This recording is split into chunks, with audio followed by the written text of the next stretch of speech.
হঠাৎ করে চাকু চালালো হাতের মধ্যে, কার আপনার? আমার আচ্ছা। এই বা হাতে কনুইয়ের উপরে যেখানে ছিল, দিয়ে বলল যে এটা তোকে ট্রায়াল দিয়ে গেলাম আজকে, এরপরে যদি কেস থেকে না সরিস তোকে পুরোপুরি পুরোপুরি তোকে সরিয়ে দেবো, যে কোনো সময় মার্ডার হতে পারে। বর্তমান যে অবস্থা চলছে আমার, যেভাবে থ্রেটের উপরে চলছে, আমি সিদ্ধারা ঝোঁকাইনি বলে এবং কনস্ট্যান্ট আমি এখনো অবজেকশন প্রতিদিন বেলে দিয়ে যাচ্ছি, আমার লাইফ পুরো রিস্ক। আচ্ছা, এই বাপ্পাদিত্য কত নম্বর ওয়ার্ডের কাউন্সিলর? 101-এর কাউন্সিলর।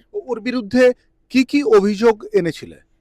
ওর বিরুদ্ধে প্রথমত হচ্ছে ত্রাস, যেটা হচ্ছে এলাকাতে গুন্ডারাজ করা, তোলাবাজি, মারপিট, লোকের বাড়িঘর ভাঙা, জবরদখল করে নেওয়া এবং প্রত্যেকটা মানুষকে ভয়ভীত করে তাদেরকে মানে মুখে সেলুটেপ লাগানো, মানে একটা কোনো কথা যাতে প্রতিবাদ না করতে পারে তার যারা হ্যান্ডসগুলো ছিল সেরকম করে রেখেছে বাপ্পাদিত্য। আর দ্বিতীয়ত বাপ্পাদিত্য দাশগুপ্তর মানে একটা ওখানে ঘটনাই আছে, কারোর বাড়িতে যদি একটা কোমোটো বসে তাকে কাট মারি দিতে হতো। 2026-এ চৌঠামের পরে আপনি কমপ্লেন করলেন বাপ্পাদিত্য দাশগুপ্ত অর্থাৎ কাউন্সিলরের নামে, তারপর কি হলো? 2026-এ আমি কমপ্লেন করেছি এবং বাদবাকি যে অ্যাকিউজগুলো তাদের নাম তখন ঢোকাতে পারিনি, সেই নামগুলো আমি এন্ট্রি করেছি এবং আদার্স সব নাম তো আমাদের মানে অ্যান্টি সোশ্যালদের নাম মনে রাখা আমাদের সম্ভব না, কারণ মনে থাকে না এলাকার। এবং সেটা নিয়ে যখন মামলা করি এবং এখনকার যে পুলিশ অফিসার আমাদের ওসি পাটুলি থানায় তৎপর এবং যে অফিসারদের সঙ্গে সঙ্গে অ্যারেস্ট হয়, ঘন্টা 2-3 মধ্যেই অ্যারেস্ট হয়ে আসে এবং সেই দিন থেকে আমি বিরোধিতা করে আসছি বেল অবজেকশন।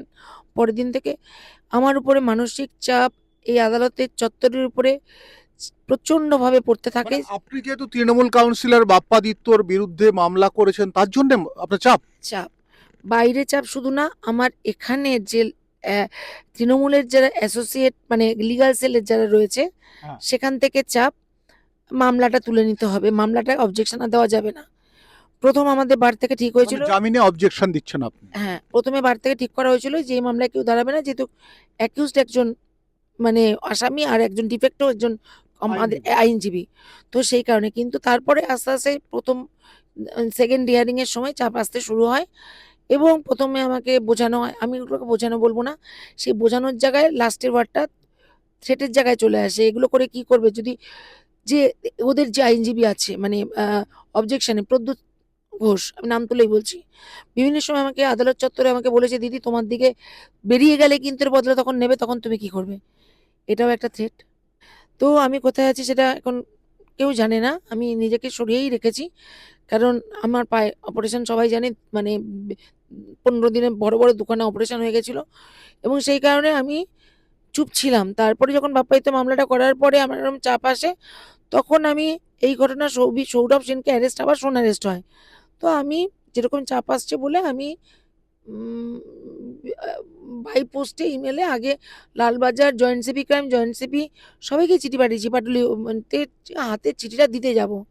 তো আমার গাড়ির ডিজেলটা সেদিনকে একটু কম আছে, এখনো যেমন অনেকটাই নেমে গেছে। তো আমি বললাম যে ঠিক আছে, থানায় যাওয়ার আগে আমাদের পাটুলির বাঁদিকে একটা এই পেট্রোল পাম্প পরে যেটা মেয়েটা চালায়, তো ওখান থেকে আমি পেট্রোলটা নিয়ে পাটুলিতে যাব, এটাই আমার উদ্দেশ্য মানে গন্তব্যস্থল ছিল।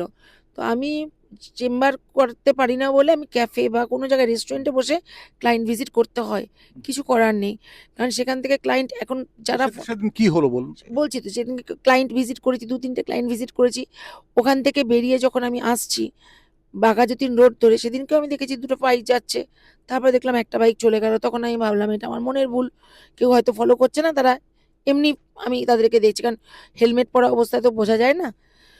তারপরে আমি বাঘাযতীন রোড থেকে স্টেশন রোড ধরে আমি সোজা বাঘাযতীন রেল ব্রিজ থেকে ডান দিকে রেল ব্রিজটার নিচ দিয়ে গেলে দেখবেন ঠাকুর তৈরি হয়, ঠাকুর তৈরি হয় ওই রাস্তাটা সোজা চলে গেলে কিন্তু পাটুলির মানে মেন রোডে ওঠা যায়।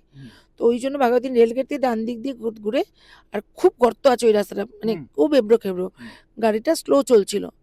তো আমার হাতটা জানলা খোলা ছিল বলে হাতটা বাইরে এরকম করা ছিল, তো সেখানে বাইরে রাখা ছিল, হঠাৎ করে দেখলাম দুজন আসলো, আমি কোনোভাবে রিকগনাইজ করতে পারিনি, কারণ আমি প্রস্তুত ছিলাম না।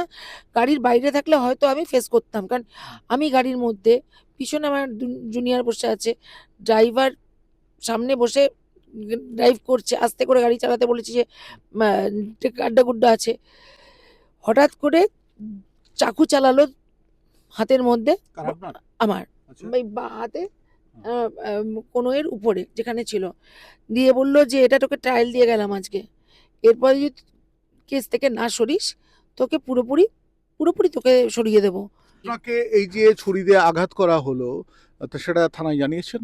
হ্যাঁ, এফআইআরও হয়েছে। কোনো অ্যারেস্ট হয়েছে? না, আইপিসি রিপোর্টও আছে, এফআইআর দেওয়া হয়েছে। আমি ওই অবস্থায় নিয়ে শুধু আমি জুনিয়রদের বললাম আমাকে শিগগিরাকে থানায় নিয়ে চল, কারণ থানার থানায় কাছে গেলেন? বলছি এই মুহূর্তে আপনার মানসিক অবস্থা কি?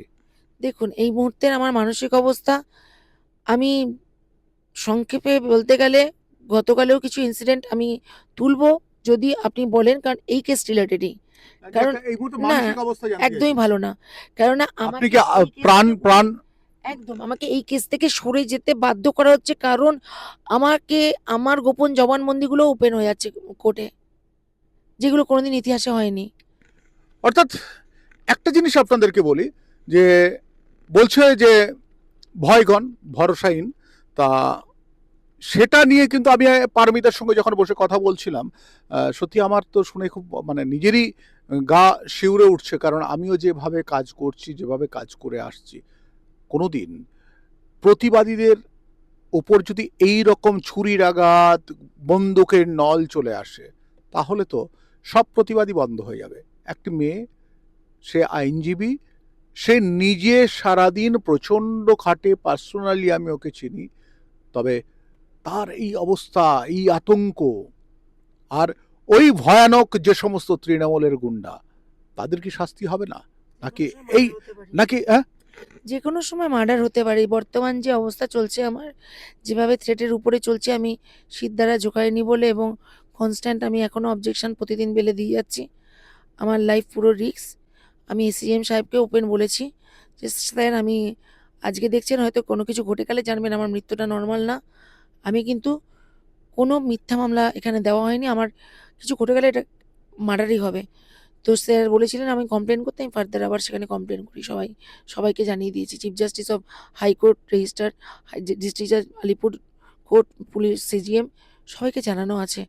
যে কোনো সময় যদি আমি মার্ডার হই আমি কিছু অবাক হব না, কারণ এতটা প্রেশারে আমি আছি, আমার উপর এতটা প্রেশার রয়েছে।